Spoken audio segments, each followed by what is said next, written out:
95% des Français qui font un travail qui ne les satisfait pas, c'est pas normal.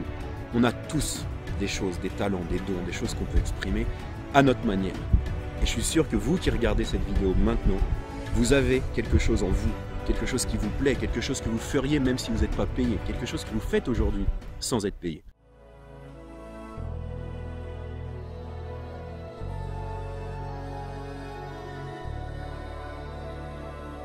Alors en cette période de bonne résolution, début de l'année 2019, il me semblait important de faire un point sur un article que j'ai lu aujourd'hui qui représente quelque chose d'extrêmement important pour les Français. Alors sur le Figaro.fr, on voit la France, le pays où les salariés sont les moins heureux au travail.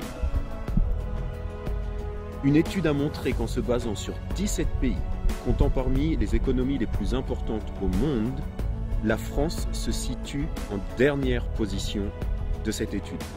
Et ils nous disent même que seulement 5% des Français se sentent pleinement satisfaits au travail. 5% des Français sont pleinement satisfaits. Ça veut dire que 95% d'entre nous, Français, ne sommes pas satisfaits au travail. C'est absolument dommage dans un pays où il y a tellement d'opportunités, de choses que l'on peut faire, de types de travail différents, on a quand même le choix dans beaucoup de travail, que 95% de la population ne soit pas satisfait au travail. Alors, je disais, on parle de bonne résolution, s'il y a une résolution qui devrait être prise cette année, en tout cas en début d'année, c'est de faire un travail qui nous plaît. Alors il y a d'autres chiffres qui me paraissent importants que j'ai pris pour vous. Sur le Figaro.fr encore, on nous dit que les salariés à temps complet travaillent en moyenne 39 heures, un peu plus de 39 heures,1 par semaine, selon les données du ministère du Travail. Qu'est-ce que ça veut dire? Alors j'ai fait un calcul pour vous qui me paraît extrêmement important de comprendre, de prendre en compte. Si on travaille en moyenne 39 heures par semaine, ça veut dire qu'en moyenne par jour, on travaille plus de 7h30, un peu plus de 7h30 par jour. Sauf qu'on n'a pas une journée de 24 heures puisque l'on dort. Et là, j'ai été chercher des chiffres. Donc, la durée moyenne de sommeil pour les Français, c'est 7 heures, 7h05. Donc, si on enlève ces 7 heures de sommeil aux 24 heures, il nous reste en fait que 17 heures. Sur 17 heures, il y a 7h30 qui sont utilisées pour un travail qui, pour 95% des Français, des salariés français, ne le satisfait pas. Ensuite, il y a un autre chiffre qui me paraît extrêmement important à prendre en compte. Alors sur le sommeil, ici j'ai noté quelque chose d'autre qui est super intéressant. C'est que sur ces 7 heures de sommeil, en plus, un quart des Français se plaignent de manquer de sommeil et un tiers des Français déclarent souffrir de troubles du sommeil. Alors ça, on le trouve sur sommeil.org. 7h30 de travail sur une journée de 17 heures, si on enlève les heures de sommeil, ça représente 44% de notre temps. 44% de notre temps éveillé est fait pour faire un travail qui, pour 95% des Français, ne leur convient pas. Une autre information qui me paraît essentielle, c'est que sur le monde.fr, vous allez pouvoir trouver les Français mettent en moyenne 50 minutes pour faire l'aller-retour domicile-travail. 50 minutes.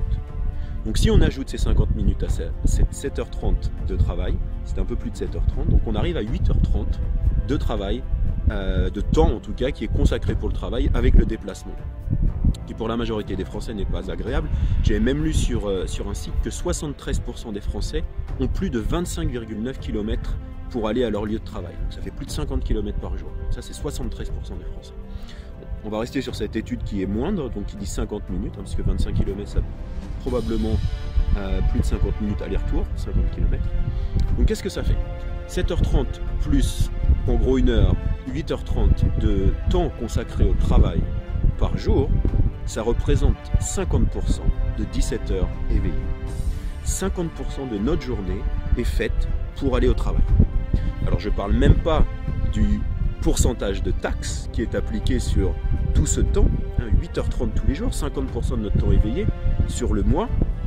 Si on calcule les taxes qui sont mises là-dessus, ça veut dire que plus de la moitié de la journée, pour être, et encore je suis positif, est fait pour payer des taxes, pour donner de l'argent à l'État. Donc il y a quand même un paquet de choses qu'on peut changer dans notre vie, au moins si on passe autant de temps à travailler, autant de taxes que l'on doit payer en France, autant faire un travail qui nous plaît, qui nous satisfait, quelque chose qui nous nourrit pleinement. Alors il y a plein de moyens de faire ça, j'ai fait des vidéos pour parler des différentes visualisations qu'on peut faire, pour les objectifs, comment on peut noter nos objectifs. J'ai fait des formations en ligne gratuitement que vous pouvez trouver. J'ai mon livre sur Amazon où je parle de mon propre parcours, où j'ai pratiquement toute ma vie travaillé pour moi-même dans des choses qui me plaisent. Et puis aujourd'hui en tant que coach et thérapeute, eh bien je fais vraiment quelque chose qui me plaît. Et je forme des coachs et des thérapeutes pour qu'eux-mêmes puissent faire un travail qui leur plaît, tous les métiers qui sont liés à l'entraide. Alors je vais faire une vidéo bientôt je vais la mettre en ligne parce qu'elle est déjà faite, une interview assez sympa où je parle de cette formation que j'ai mis en place. Alors j'ai pas beaucoup de place, entre 15-20 personnes grand maximum, il y a déjà quelques inscrits, pour former des coachs et des thérapeutes pour tous ces métiers qui sont liés au bien-être. Alors ça va passer de l'aspect mental à l'aspect psychologique, à l'aspect émotionnel, à l'aspect physique, à l'aspect spirituel. C'est une formation qui est vraiment holistique, qui comprend tous les aspects de l'être. Donc j'en parlerai dans une interview que je vais mettre en ligne après cette vidéo. Voilà. En tout cas, pour les bonnes résolutions de 2019, s'il vous plaît, vous avez tous le potentiel, vous avez tous des talents, des dons que vous avez en vous, que vous pouvez exploiter, que vous pouvez exprimer à travers un travail ou à travers des activités. Et le monde n'attend que ça, de voir qu'est-ce que vous pouvez partager avec lui et qui est vraiment votre essence, qui vous représente vous en tant que personne. 95% des Français qui font un travail qui ne les satisfait pas, c'est pas normal. On a tous des choses, des talents, des dons, des choses qu'on peut exprimer à notre manière. Et je suis sûr que vous qui regardez cette vidéo maintenant, vous avez quelque chose en vous, quelque chose qui vous plaît, quelque chose que vous feriez même si vous n'êtes pas payé, quelque chose que vous faites aujourd'hui sans être payé. Hein, pour moi, c'est ce que... Allez, je vous donne une dernière clé avant de finir cette vidéo.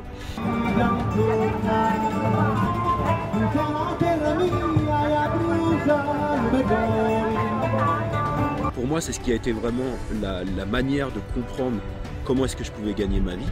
C'est quelles sont les choses que je fais aujourd'hui, que j'aime faire, qui me permettent de m'épanouir, hein, et que je fais sans être payé. Comment est-ce que je peux faire pour faire ces choses en étant payé?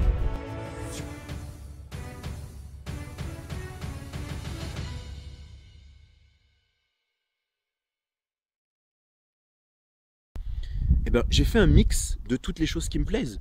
Je faisais déjà du coaching, mais de façon pas officielle, avec toutes les personnes de mon entourage, avec des amis, etc., que ce soit au niveau mental, que ce soit au niveau sportif. Donc il y avait cette partie-là qui était déjà présente en moi, que je faisais pour le plaisir. La nutrition, j'adore tout ce qui est lié à la nutrition, comment être en meilleure santé. Il y a la méditation, il y a toutes les choses qui sont liées à la spiritualité, de comprendre qu'est-ce que l'on est. Alors j'ai voyagé autour du monde pour ça, j'ai été vivre dans des monastères, dans différents lieux pour comprendre ma propre essence spirituelle. Et j'adore le transmettre aux autres. Et aujourd'hui j'ai la chance, eh bien, parce que j'ai pris tous ces éléments que je fais et que je faisais pour le plaisir, j'ai la chance de pouvoir faire ça en tant que travail, en tant qu'activité professionnelle. Parce que j'ai simplement décidé de faire quelque chose qui me plaît pour mon activité professionnelle. Et on a tous cette capacité. Hein, il y a des personnes qui sont douées pour la cuisine, il y a des personnes qui sont douées pour faire de la peinture, de la musique.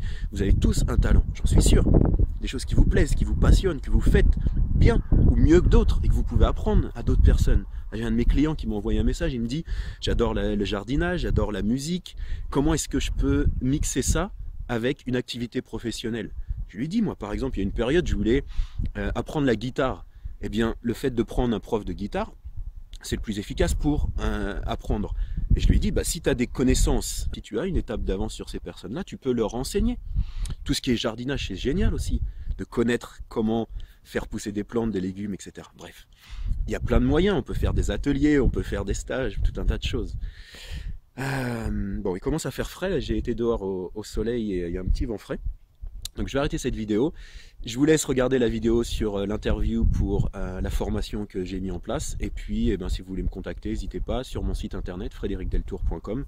Vous avez mon livre sur Amazon, mes livres sur Amazon que j'ai publiés depuis plusieurs années maintenant, qui peuvent être intéressants pour améliorer tous les aspects de votre être de manière holistique.